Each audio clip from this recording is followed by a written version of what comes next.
lang, di ba? Somebody has to take the lead. Di ba? Kukunin ko lahat yung government spokespersons na yan. Pwede ba? Di ba? Ito. Mag-usap-usap tayo. Ito ang plano.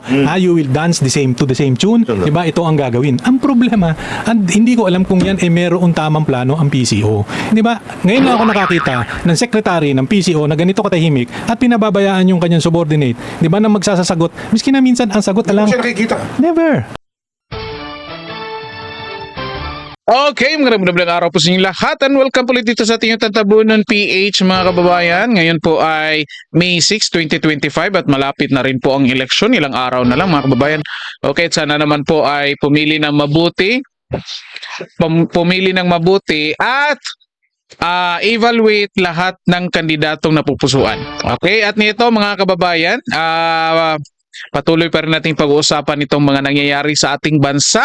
Okay, lalo na dito sa mga ginagawa ng PCO Secretary at ng kanyang Undersecretary. Okay? Kasi nga tingnan nyo sa YouTube mga kababayan kung ano yung mga binabalita ng mainstream media. Okay? Kung napapansin ninyo, nako, puros Duterte mga kababayan. Okay? Ito pag-usapan natin kasi nga tanong natin, PCO Secretary J. Ruiz nawawala.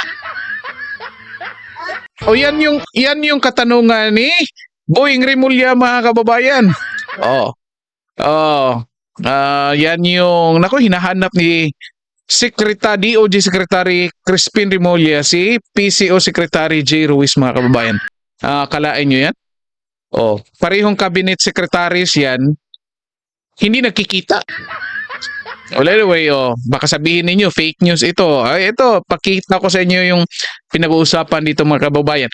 At ito pa, nako, Boying Rimulya. Mga kababayan, Boying Rimulya pa rin. Inamin kaya na pati yung PCO nagfi-fake news?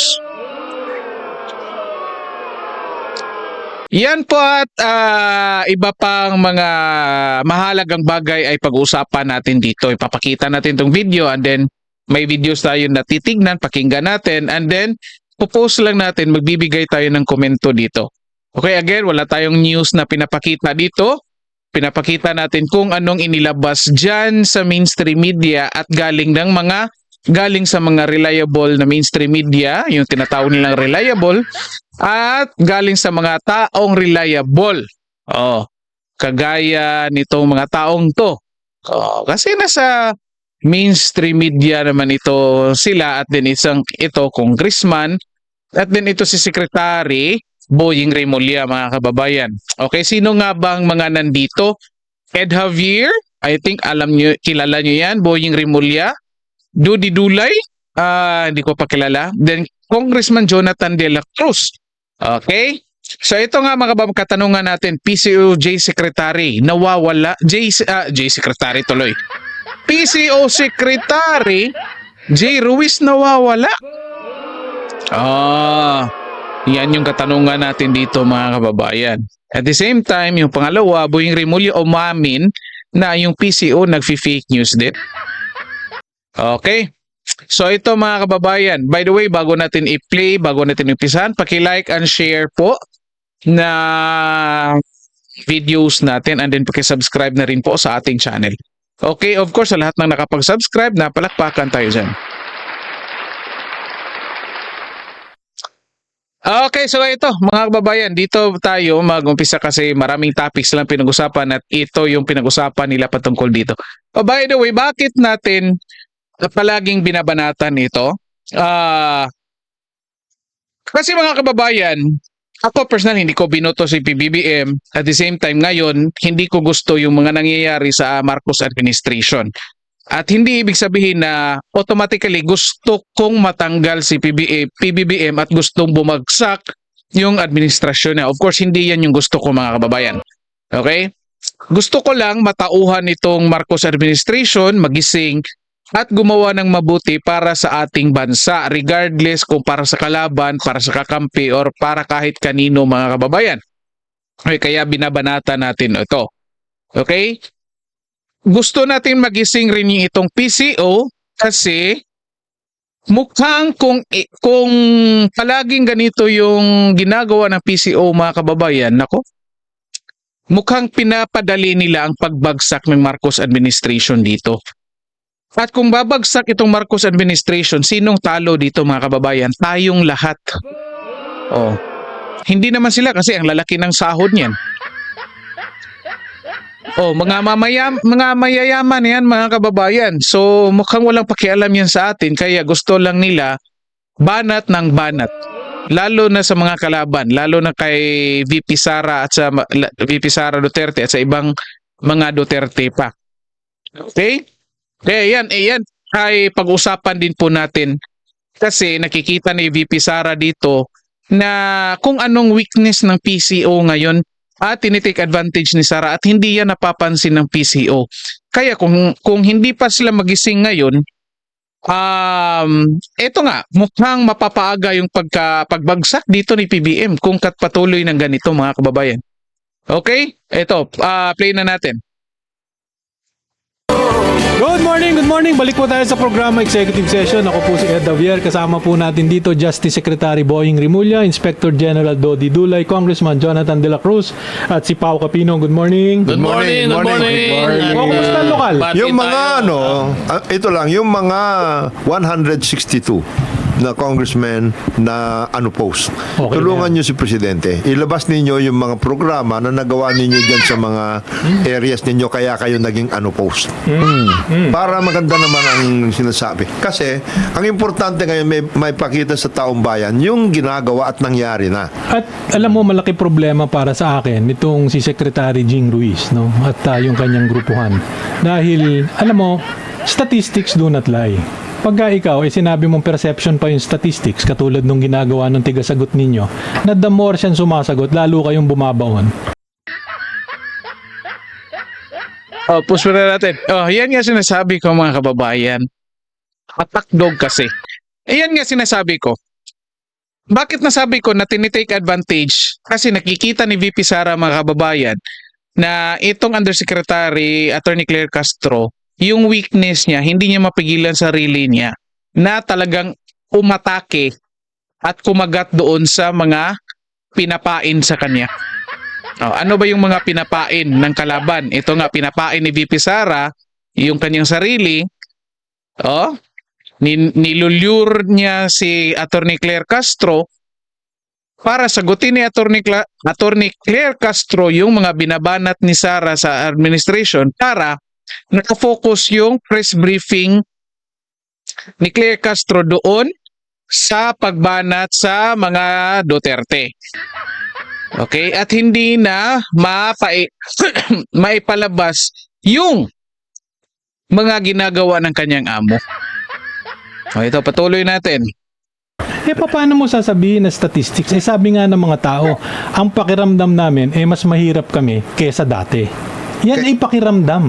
Hindi ho yan perception. Relax lang muna. Oh. Kaya dapat to overtime kayo. And if you cannot, kung hindi ho ninyo makokorek yung sitwasyon na yan, alam mo yung presidente from 42 to 25, 17 points down to 25. And if I could remember right, pag tinignan mo yung stats nung si President Erap was very unpopular, President GMA, midterms lahat yan. Ang pinakamababa ang tanda ko, si President GMA was 30. At the height of the Garci tape pagkatapos ng 2004-2000 election, yun ang pinakamababa niya, 30. Si PBBM ho ngayon nasa 25. Kaya ang laki ng dapat ninyong i-overtime dyan sa PCO. Dahil diyan mo makikita yung influence sa social media. Malaki talaga. Hindi kasi pwedeng umiiyak lang yung tigapagsalita nila. Hindi, because of social media. Oh, umiiyak daw mga kababayan yung tagapagsalita kasi usually anong sagot ni Attorney Claire Castro patungkol doon sa mga nangyayari ng pagbaba ng ratings ni PBBM. Trust on approval yun mga kababayan Ratings bumaba nandun na sa 25%. So in every 100 katao, 25 lang ang may tiwala at nag-a-approve sa mga ginagawa niya. Di ba? So, anong sagot? Bakit ganyan? Sagot dahil daw sa fake news. O yan. Tinatawag tuloy ni Ed Javier na palaging fake news lang yung iniiyak. Fake news yan pareho naman kayong meron Ni Marcos loyalist, meron din fake news. Meron dito fake news din sa kabila. Tapos hawak Pero na hindi policy na mag-fake news. Hindi policy. O inamin ni Boying Rimulya, hindi nga lang daw policy. Yan nga yung tanong natin kung umamin si Boying Rimulya, mga kababayan, na lahat naman, kahit kaninong kampo, merong fake news. Yung mga Marcos loyalist, may fake news. Yung mga kakamping, may fake news. Gumagawa ng fake news. Oh, pati nga yung PCO, merong fake news. At ito, sinasabi ni Boying Rimulya, hindi nga lang policy. Meaning, hindi pinag-uutos ng administrasyon niya na dapat mag-fake news kayo para bumango kayo. O, di ba? Of course, alangan namang gawin nyo yung policy na mag-fake news para lang bumango kayo. Ibang usapan na rin yan. O, di ba? Ito, patuloy natin. Hindi. Ang sinasabi lang natin- Pero yung kalaban will do anything. Correct. Papabagsak nila. Especially, may lumalabas na mga balita at nakita dun sa Senate investigation, may China-funded na Tama naman operations Hindi, dito. alam mo, wala. You have to give, tapusin mo na yun. In other words, you have to take that into consideration Of already. course. You have to have your own narrative. Kaya nga sinasabi natin, doon sa mga alyansa group, lahat ng mga nandoon sa partido alyansa, gumalaw kayo. Lahat. Lalo na sa local. So, pause muna natin mga kababayan. Ganito pinapalabas nila ngayon. Of course, nakita na natin yan sa Oplan Horus na document, mga kababayan, yung narrative nila na ini-involve yung China, mga kababayan. Okay, of course, hindi ko dinideny dito, mga kababayan. Hindi ko rin kino-confirm na ito nga meron gusto ng China. Kasi ang nagdi-deny niyan yung China mismo na wala silang pakialam sa politika natin dito, mga kababayan. Kasi pinapalabas ng administration ngayon na nangingialam ang China kasi meron silang mga kandidatong pinapatakbo at sinusuportahan na gustong manalo. Okay, pero ito nga, hindi ko na lang ipapakita dito. Binanatan ito ni Attorney Ferdinand Topacio, mga kababayan. Bakit? Di ba? Ayaw natin ng ibang bansa na makialam sa atin, lalo na dito sa ating eleksyon. Di ba? Ayaw, lalo na ito, China. Of course, ayaw natin. At ito nga, sinasabi ng China, hindi kami nakikialam. Merong nangyayaring Senate hearing ditong si Tolentino. Francis Tolentino. Francis ba pangalan nun? Basta si Tolentino, mga kababayan, na pinapalabas, again, na-discovery pa lang niya, mga kababayan, na may isang kumpanya na funded ng Chinese. Hindi pa conclusive na itong kumpanya na to ay nagpapalabas ng troll. Yet, ang pinapalabas, ang conclusion na niya na troll ito at pinopromote yung mga kandidato na sinusuportahan ng Chinese. Okay? Kasi posible naman, mga kababayan, na anong tawag nito? It could be mga marketing companies lang yan or iba. Of course, hindi pa tayo sigurado kasi nga ongoing yung investigation nila doon sa Senate ngayon. Pero ito na nga, pinapalabas na yung China, ang purpose niyan ay para mangialam sa ating eleksyon. Again, ayaw natin ng ganyan. Pero mga kababayan, kung titignan ninyo, bakit ngayon, ito sabi ni Ferdinand Topacio, bakit natin hinahayaan yung mga puti, yung mga taga-Europe na makialam sa ating eleksyon? Di ba ayaw natin ng ibang bansa makialam, pero yung taga-Europe okay lang? Baka sasabihin niyo nag-fake news ako, tignan niyo dyan. Sa balita, again, sinabi ko, hindi ko nalang papakita dito. Merong mga organization from Europe, tignan niyo na o-observe ng election, yung proseso, lahat-lahat, hanggang sa matapos yung eleksyon. Anong tawag ninyo dyan? Di ba? Again, ayaw natin ng China, ayaw natin ng ibang bansa. Pero yung taga-Europe, ano tawag doon? So taga-Europe na tayo ngayon. So parte na tayo ng ano ba yung organization ng Europe Union. Kasi okay lang na makialam yung taga-Europe. Kasi malalaki yung mata nila. Hindi katulad ng mga Chinese, singkit.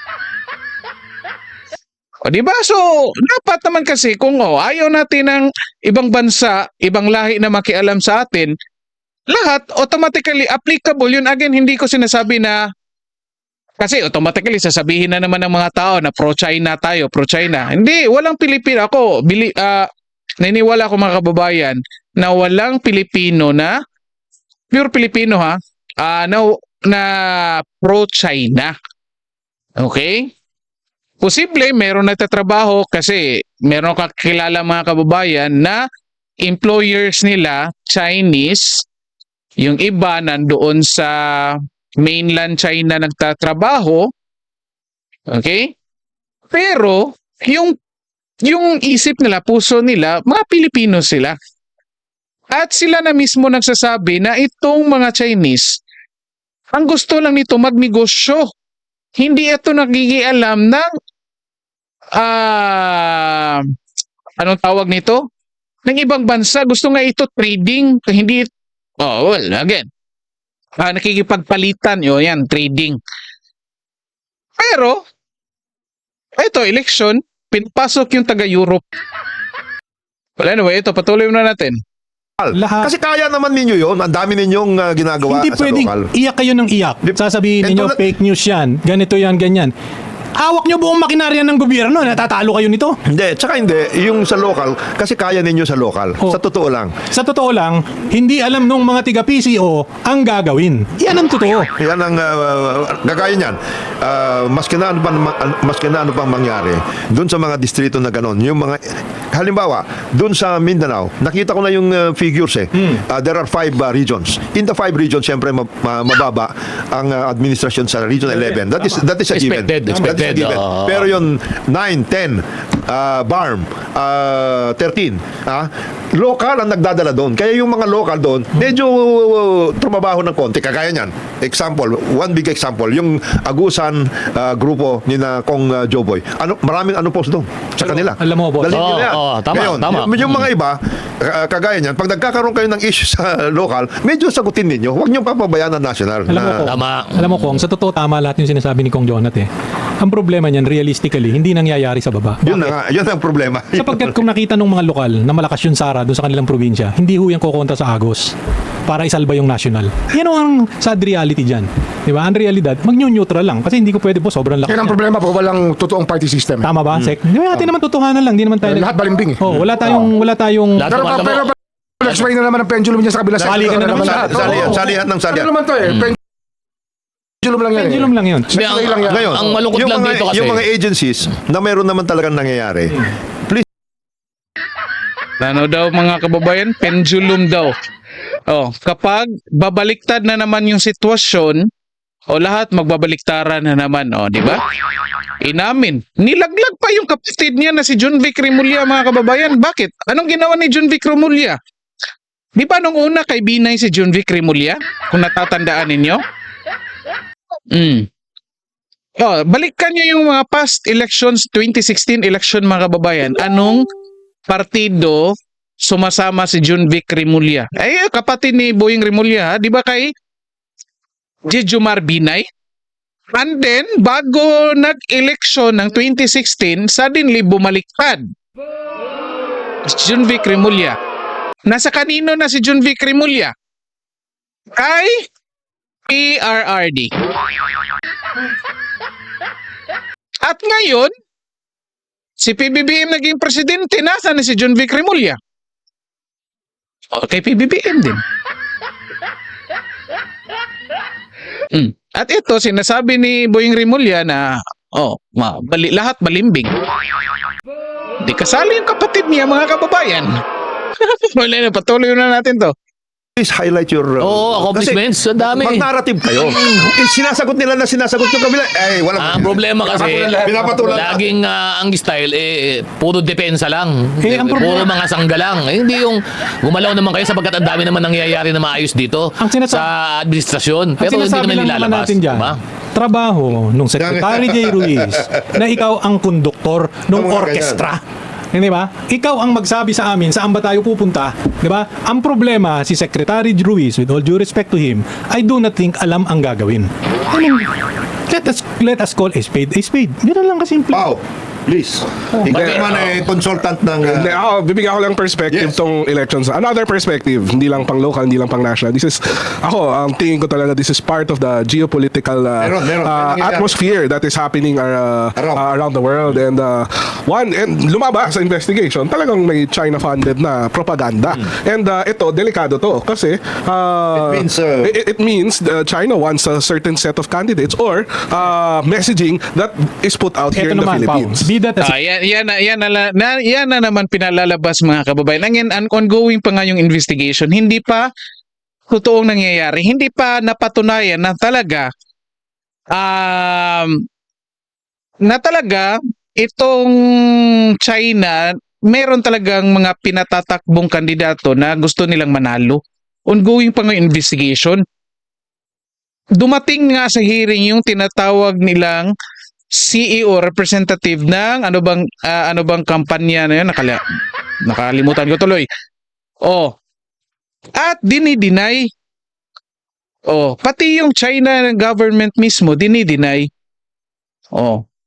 Again, mga kababayan, tanong natin. Kasi wala pa namang hard evidence na talagang ito eh. Pinapalabas talaga dito na yung China nangingialam. O bakit hindi nyo punahin yung mga taga-Europe na inaalaw ng gobyerno na makialam nga simula umpisa hanggang matapos yung eleksyon? Di ba? Yan kasi pinapalabas isa na sa of course, kasali din naman yan sa Oplan Horus. Expected na yan. Patuloy natin. it may. Sama si Kong Jonat eh. Alam natin lahat yun. Dapat pag nag-factor ka, narrative. nakaplano mo na lahat yan. Oh, Di ba have pati your si own Donald Trump at si Putin, isama mo na. Di ba? Ang tanong ko, given all of these things, anong gagawin, Secretary Ruiz? Explain mo nga. Tama rin naman. Isalay nyo kahit sino. Kahit sabihin nyo, may Europe, may China pumapasok, kahit si Trump, kahit si Putin, kasali, dapat kayo dyan taga-PCO, mayroon kayong klarong narrative na kung saan may papahayag nyo kung anong mga ginagawa ni Pangulo. Unless wala talagang ginagawa. Patuloy natin. Ayun lang. Yun ang point eh. As part of total, alam mo na. private sector lang naman ako Kailangan. observation. Since you are a media... Tama sabi kong Jonathan, kailangan i-highlight talaga yung mga accomplishments And ng your own administrasyon. May narrative na sarili. At the point Kasi ang nangyayari, sumasakay lang, sinasakyan lang, puro mga somebody- sangga-sangga lang, di ba? Somebody has to take the lead. Di ba? Kukunin ko lahat yung government spokespersons na yan. Pwede ba? Di ba? Ito. Mag-usap-usap tayo. Ito ang plano. You will dance to the same tune. Di ba? Ito ang gagawin. Ang problema, hindi ko alam kung yan mayroong tamang plano ang PCO.